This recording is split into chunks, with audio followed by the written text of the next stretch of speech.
یہ بھی چھوڑ دیں کہ فلانے کا چہرہ بڑا نورانی تھا اور فلانے کی حالت جو تھی وہ اس طرح کی تھی. کسی کا نورانی چہرہ بتانا تو جائز ہے مرنے کے بعد، لیکن اگر کسی شخص کے چہرے پر بظاہر بیماری کی وجہ سے یا کسی اور وجہ سے کوئی آثار اور ہوں تو اس کا مطلب یہ نہیں کہ بندہ برا ہے. یہ ہم اپنے سے بھی طے کر لیتے ہیں نا چیزیں، یہ انداز بھی درست نہیں ہے. بلکہ ہمارے فقہاء نے لکھا ہے غسل دینے والے پر ضروری ہے کہ اچھی بات دیکھے تو بتائے، اور اگر کوئی ناگوار بات دیکھے تو چھپائے. ضروری نہیں ہوتا کہ سارے چہرے چمکدار ہی ہوں، کچھ اس کی حکمت بھی ہوتی ہے. بڑی معذرت کے ساتھ سید الشہداء حضرت امیر حمزہ ہیں رضی اللہ تعالی عنہ، 70 بار جنازہ پڑھا ہے نبی پاک نے ان کا.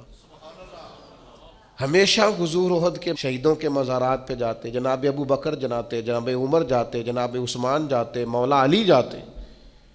لیکن حضرت امیر حمزہ کی شہادت تو اس طرح ہوئی تھی کہ ناک کاٹ دیا گیا تھا، آنکھیں نکال دی گئی تھی، ان کا کلیجہ نکال کے چبا لیا گیا تھا. تو جو سب سے بڑے شہید ہیں ان کی تو بظاہر حالت یہ تھی، تو کیا اس پر لوگ جج کریں گے؟ کیا ہم ظاہری صورت پر جج کریں گے؟ اس لیے جو فیصلے حشر میں رب نے کرنے ہیں نا، وہ مہربانی کریں دنیا میں کرنے چھوڑ دیں. جو ہمارا ذمہ نہیں ہے اس پر کلام نہ کریں. جو باتیں عند اللہ ہیں ان کو عند اللہ چھوڑ دیں. ہو سکتا ہے کچھ چہرہ بھی غم زدہ ہو، جب قبر میں حضور کی زیارت کرے تو پھر تازہ دم ہو جائے. یہ دیکھیں نا میاں صاحب کہتے ہیں مرن تو بعد دو مکھڑا میرا ہو جاوے جے تازہ، پھر سمجھ لینا محبوب میرے نے آن پڑے ہے جنازہ.